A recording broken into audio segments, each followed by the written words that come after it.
Welcome to the Scoop World Order. It is Thursday. We have NFL football tonight. We got the Chiefs Lions, huge game, but an even huger breaking story is that we have maybe the best player in the entire country for the 2026 class is going to be coming up to Ohio State with JJ Smith, maybe the next JJ Smith. We're going to get into that. South Florida Express kid. We have a pipeline.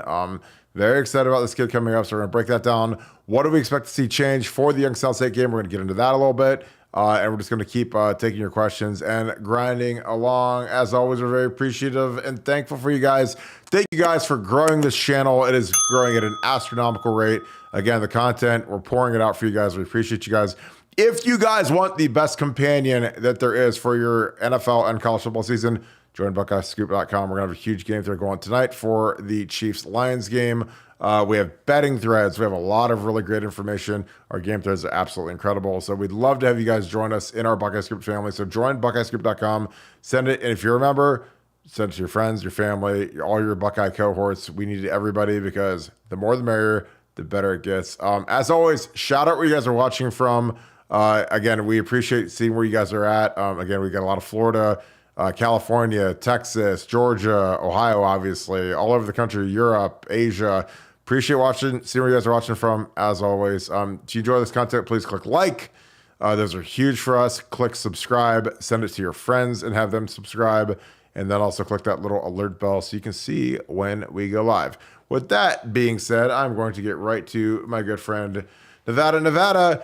Breaking news today, we broke on BuckeyeScoop.com that Jabari Brady, who is an absolute superstar from Monarch High School, Pompano Beach, five-star superstar wide receiver. He potentially the next JJ Smith. South Florida Express kid is going to be visiting Ohio State for the Youngstown State game, which again, when kids are coming in for a game like Youngstown State, they're coming for business or bidness, however you like to describe it. JJ Smith will also be in the building, a superstar, five-star, best player in the class of 2024. What does it all mean to you, Nevada? We got his film ready to go. His film is absolutely sizzling, so we're going to be very excited to break that down. But what does it mean when you have a kid like Jabari Brady coming in for a lowly game like Youngstown State? Well, it means you better pay attention. And, Heartline has been on such a ridiculous recruiting roll. And, with 2026, we talk about that like it's so far away. And you've already got Chris Henry in the barn. This would be a nice pairing with them because, you're talking about two guys that are potentially 1-2 in terms of wide receivers in the country. Just a tremendous athlete, a guy that can do it all. And, you said a South Florida Express kid, which don't underestimate that because that never hurts Ohio State chances. And so as for Ohio State fans, this would be one I'm paying attention to because, as you said, he's coming up for a reason. It's not just to see the mighty Penguins of Youngstown State. This is a business trip, and I think Ohio State might do some business. Yeah, I think that these receivers are really getting wise. They're figuring out, hey, if I compare myself with another five-star, because Chris Henry is probably the number one player in the country, and this is number two right here. Pair yourselves together, make yourself uncoverable. A guy that is not going to command double teams when you've got two ballers out there on the edge, man. It's really tough to cover them both. This kid is he is all that. Ultra excited about this. Again, this was something that was kind of a recent development. We broke it this morning. Bill Green broke it for us, and I was like, well, let's get this tape download. Let's watch it. Let's break it through. But this kid is a absolute monster. You're watching freshman year tape. He's a 2026, folks. JJ's a 2024. So he's the same age as Chris Henry, who's a super sophomore. And, he's the number one, as of right now on 247. He's the number one player in the entire state of Florida. So, again, Florida, astronomically high NFL hit rate, astronomically high talent. And he's the best guy in the entire state. And he wants to come visit Brian Hartline, talk to Brandon Ennis, talk to Carnell Tate. Obviously, he's going to be with JJ Smith at the game, see how they like it. Again, the pipeline to the NFL, it goes through Ohio State if you're a superstar receiver. Marvin Harrison, obviously, Emeka, going back to Garrett Wilson, Olave, Jackson Smith, and Jigba. These kids are figuring that out. And it's like a feeding frenzy right now with these superstar talents. Nevada, what does this mean for Ryan Day? What does this mean for Brian Hartline to potentially get another kid like this? Again, he's here for business. This is going to be a kid that, obviously we're going to have to pony up a little bit. And I money like we did with Ennis and like we did with Tate. But what will this guy do for our offense? What can he do in our offense? Well, again, at the college football level, quarterback and wide receiver positions are just 10x. They're overpowered, due to the rules, due to the way that the offenses can spread guys out and take advantage of getting guys out in space. It's a passing game right now, and having guys like this, where you're just rolling great wide receivers on top of great wide receivers, you kind of create that opportunity for kind of that dynastic type of offensive talent when you do that, because it's not just a 1 year thing. We're just bringing guys in waves, and it's so much easier to recruit them, as you said, because wide receivers are smart enough to. It's not like the quarterback position where Yeah. if somebody else is good, that takes away from you. This is a thing where if somebody else is good, it's additive to you. It makes you better. It gives you more opportunities to shine. And wide receivers are smart enough to see that. And Ohio State is the place to be if you're a premier wide receiver. And it's this is a pretty big development, even though I know it's a couple years away for folks. But this is a big one because this is an elite talent, and you can never have enough of those elite talents. Yeah, and I think Chris Henry jumping in the boat early, it helps shepherd a kid like this in. Again, I go way back in the Wayback Machine when, the Minnesota Vikings had Chris Carter and Jake Reed. They draft Randy Moss, and you're like, well, they already have two number one receivers. Chris Carter, obviously a Hall of Famer, probably the best receiver in Ohio State history. They draft Randy. Randy obviously becomes first ballot Hall of Famer. And it just made them that much more lethal. Again, it happened again this year with the Vikings. Justin Jefferson, the best receiver in the entire National Football League, is now joined by Jordan Addison, who was a first-round pick, a USC guy, Blitnikoff winner as a sophomore. I think that these guys are starting to figure out that, hey, it's a lot more fun when you're not getting doubled and you're not getting the coverage rolled your way, because they have an actual real dude to worry about on the other side of the offense. And I think that that's something that guys like Marvin and Emeka thrive on, because everybody gets to eat. Everybody gets to get single coverage. Everybody gets to have fun in the offense, as opposed to, having one guy that they have to shut down and roll coverage to. Like with Ohio State, I mean, with Emeka and Marvin, I mean, you have to account for both those guys. Those are both real dudes. Those are guys that are both potential, first round picks, top 10 picks. Marvin probably top 5, Emeka probably top 15. They're going to be drafted as number one receivers in the league, and they're both playing in college together. So I think it's a spectacular development as we keep stacking these phenomenal wide receivers. Again, like with Ennis, Tate, the Rogers brothers, even though they're not actually real brothers. Those guys are all number one-ish type receivers, and I think it's fun to see how these guys develop. Another development is Nicholas Rodriguez, a kid from St. Thomas Aquinas. I'm going to flick his film on. Missouri commit, linebacker. I think underrated as a 3-star. He's probably more of a 4-star type guy. Had a great first game at Aquinas. He is going to sneak up here. A lot of smoke about it being flip watch, that he could commit. Nevada, what would it mean to grab a kid like Nicholas Rodriguez, who's a guy who a lot of people really like? Obviously, Jim Knowles likes him enough.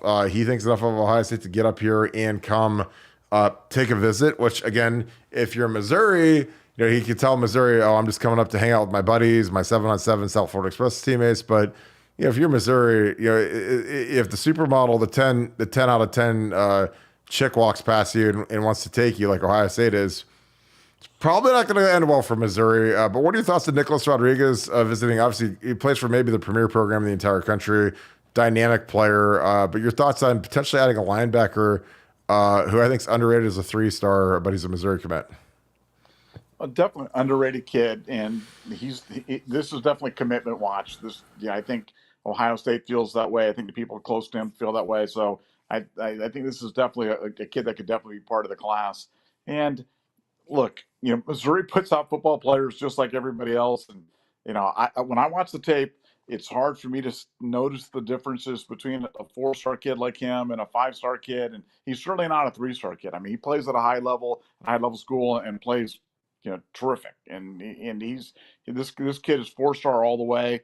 And I say all the time, be excited about every commitment, because you just don't know. I mean, if we just need another example this year with Malik Hartford, where we're like, that was not a commitment that was met with any type of wild fanfare or celebrations or parties. And I'm telling you, he might end up being the best kid in the class. And I know we haven't had a chance to see it yet, but he's special and he's really good. So, look, I'm excited about every commitment, and this is a kid that really is excited about coming to Ohio State and really excited about making the visit. So, hey, watch the tape for yourself and make your own determinations. But he looks plenty good to me. Yeah, and our film will all be up on bucketskip.com's YouTube page, so make sure you follow that and like that. We're going to put his 4K highlight reel up. But again, I think that, when you get a kid from St. Thomas Aquinas, he's legit. He's been coached, finest coaching staff maybe in the country. The home of Nick Bosa, Joey Bosa, just an absolute cadre. If you want to go in the Wayback Machine, Nate Sally was kind of the first guy of the pipeline at St. Thomas Aquinas. But again, when you play big time ball and you're a playmaker in a big time program, it's just different. It's a different world. It's a different type of mentality. I think this kid, again, I'd take him just because I think he's got a lot of ability, but also, I want more of these Aquinas kids. I mean, Aquinas kids, when they show up, man, they're ready for war, man. I'm telling you, Joey Bosa showed up. He's ready to start day one. Nick Bosa showed up, ready to start day one. So you want to keep that thing humming along because, again, like those are the type of pipelines that can really boost your program. You get a Nick Rodriguez up here, and then the next guy coming up through the pipeline will be like, yeah, Ohio State's great. It's awesome. It's because some of these Southern kids, they don't, the kids are getting smarter in terms of making a business decision, but some kids are like, oh, Ohio, cornfield, slow, Big Ten, whatever. But then when you have a guy who's kind of embedded in the program like Nick Rodriguez, he'll be sitting there like, this place is great. Mickey Marotti's awesome. Ryan Day's awesome. Jim Knowles and James Laurinaitis are fantastic. I'm developing. I love it here.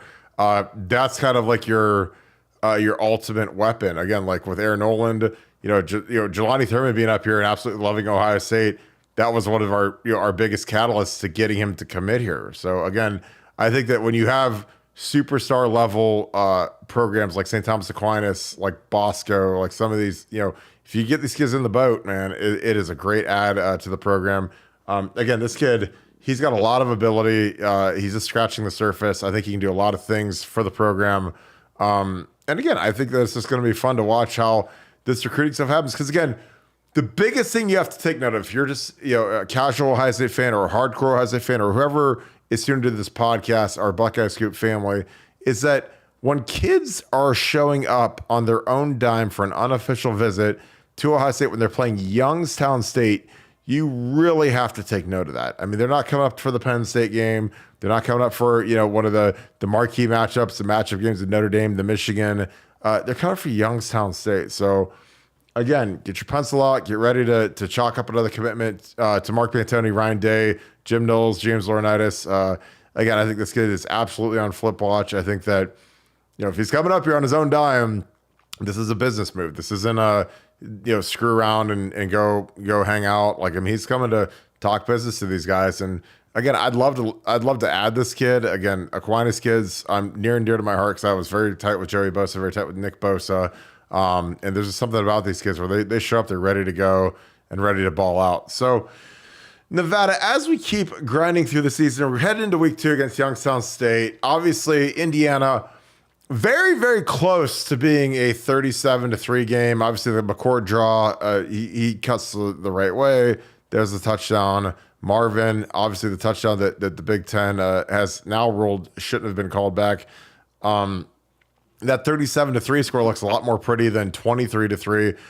But what do you expect out of the boys this week? Again, a lot of consternation on the O-line. The defense was absolutely lights out. I think Jim Knowles, again, people don't give Jim Knowles enough credit. When a team shows up running triple option and you haven't practiced it, you got to get on the horn, get on that headphone, and have your guys downstairs who you trust draw it up. Make sure that the linebackers know their keys, the defensive ends know their keys. Larry Johnson's down the field.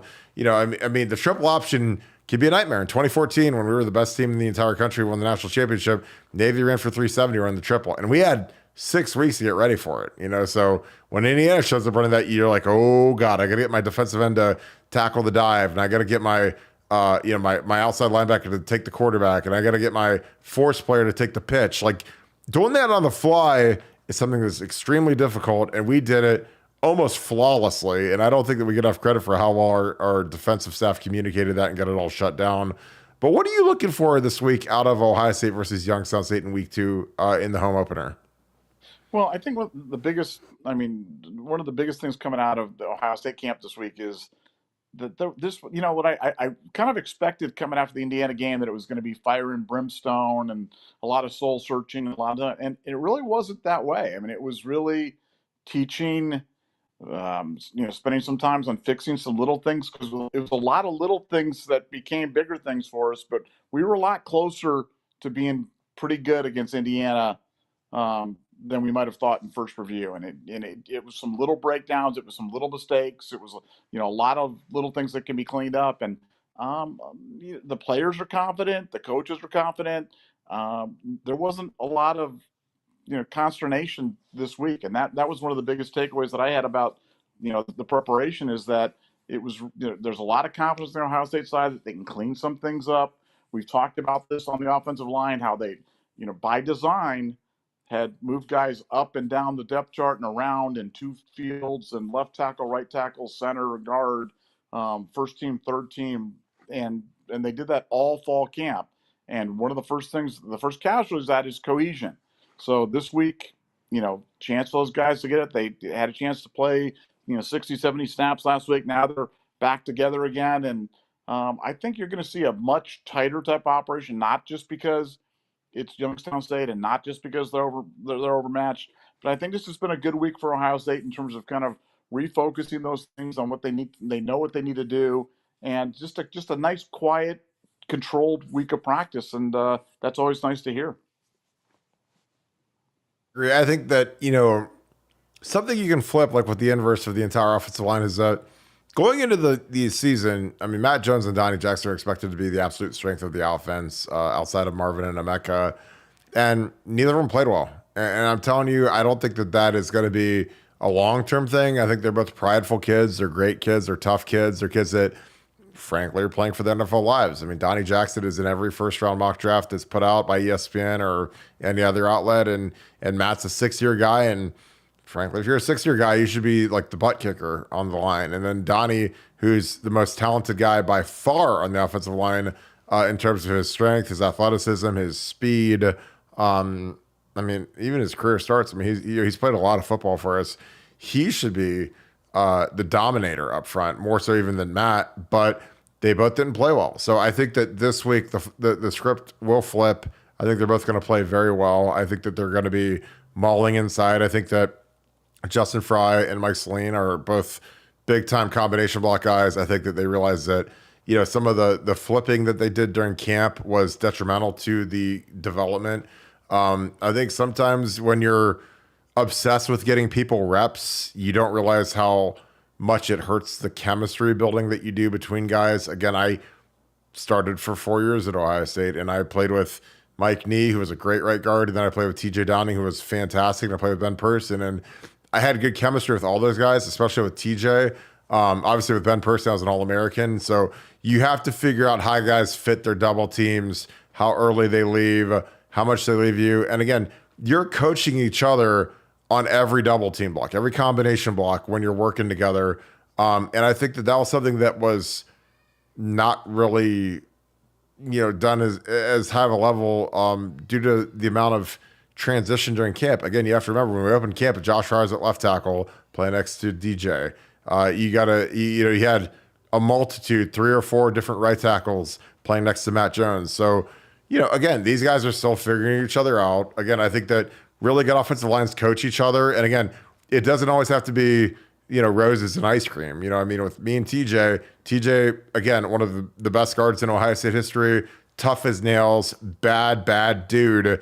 We could get on each other, not in a negative way, but just hey, give me some more surface. I need more surface to get that double team. Hey, I got to leave because this linebacker can fly. There's a lot of coaching that goes on in the games that most people don't ever see. And I think that was something that due to how much they were rotating and trying to figure out, is Seager the guy? Is he the right tackle? Is he the left tackle? George Fitzpatrick, Luke Montgomery. I mean, these guys played with so many different partners that it's hard to build that cohesion. It's almost kind of like I don't say it's like Dancing with the Stars, but you got to have this cohesion with your partner when you're doing a combination block. And it's no different than, Kyle McCord saying after practice, throwing to Marvin or Emeka or whoever to build chemistry and to build, okay, this is how Marvin breaks out a route. Okay, this is how Emeka breaks out of a route. Everyone's different. Nobody's a robot. So you have to really dig into that and see what guys are. And again, not everybody's the same. And again, when you're a good offensive line and you're a guy who's got confidence, you've played a lot, you can tell guys, hey, this is how I'm going to fit the guy. Hey, this linebacker runs a 4.4. I got to get out of there quicker. So be ready to be on your own. Or hey, this guy can absolutely fly and he's bailing early. So I'm not going to give you much help at all. I mean, there's all these little nuances to offensive line play that, most people don't realize because they think it's just like block the guy in front of you, like in Madden or whatever. But, I think these guys are developing chemistry. I think they're going to have a really nice opportunity this week against an inferior opponent where they can actually really get into some of these double teams. Again, there's nobody that's threatening on that defensive line. There's no monster that you have to get ready for. So it's a good week to work on fundamentals, work on the footwork, work on the fits, work on getting off on the run throughs. Again, be interesting to see what Youngstown State runs because we weren't very good versus the twist game in the run game or the pass game. And usually in football, this isn't going to shock anybody, but if somebody hurts you with something, the very next week, whoever you're playing is going to run a lot of the same stuff, or they're going to try to because it's not some sort of genius savant level thing. If something kills you, the next team's going to run it until you stop it. So with that being said, Nevada, again, huge update, 5-star receiver, big time St. Thomas Aquinas linebacker. What are you looking for this weekend? Obviously, we're going to go again tomorrow. Also apologize, Travis Kelce is out. I know he's on your fantasy team. But what do you say to wrap up the show? Well, I just want to give a shout out to an existing wide receiver in terms of Julian Fleming because he had a good game last week. He had a good game, and we've been spent a lot of time breaking down some of the blocking deficiencies that we're seeing from some of the tight ends and some of the wide receivers out there. And I just wanted to call him out for Julian did a nice job blocking, did a nice job receiving, and I think a lot of people, and myself included, have been kind of quick to look at Carnell Tate and Brandon Innes and the Rogers boys and some of the guys behind it. And Julian may sneak up on some people, may quietly have a really good year, and that be a guy that I keep an eye on because he looks like he's got the eye of the tiger. He is fully healthy for the first time in a really, really long time, and had a really good first game. And wanted to call it out on this wide receiver show. Wanted to call out an OSU wide receiver who I thought was notable. I am totally with you. I thought Julian played his best game as a Buckeye. I mean, he looked big, physical, menacing, kind of what you expect out of a 5-star wide receiver who's the number one player in the country. So congrats to him, man, because he's been through heck with the shoulder injuries and just, falling behind Jackson Smith and Jigba. And, when you're in that wide receiver room, if you miss a couple practices, man, you're second team. I mean, you got Marvin and Mecca, you got these guys that are absolute war daddies, coming after your spot. And that's tough. Like if I was playing tackle and Orlando Pace and Corey Stringer were freshmen and I'm a sophomore, like I'd be terrified to ever miss a practice or miss a workout because, those guys are coming, man. You got Ennis and Tate and you got the Rogers brothers. I mean, you got some bad dudes in there. So, well, we're going to wrap this show. As always, we appreciate you guys. Thursday Night Football is going to have a huge thread on BuckeyeScoop.com. So welcome to football season. We appreciate all you guys tuning in. Thank you so much for your likes, your subscribes, and also your alerts when we go live. We appreciate all of you guys as always. BuckeyeScoop.com is our home. We are there every day, every night. It has been absolutely insane. Our traffic, we're breaking records week over week right now. So thank you to all of you members of BuckeyeScoop.com. If you're not a member of BuckeyeScoop.com, you got to jump in the fray. It is absolutely awesome. It's like a digital country club. We have a blast on there. We're always talking ball. It's just such a fun environment. So I appreciate all you guys. Shout out where you guys are watching from. I love seeing my people down in Florida, or Ohio, Georgia, Texas, South Carolina, California, everywhere. Again, I appreciate you guys so much. You guys are awesome. Thank you guys for tuning in. Again, we try to bring you guys the best content covering Ohio State football. So again, we appreciate you guys so much. Thank you so much, Buckeye Nation, and thank you, Scoop family. I'm going to talk to you guys tomorrow. Go Bucks.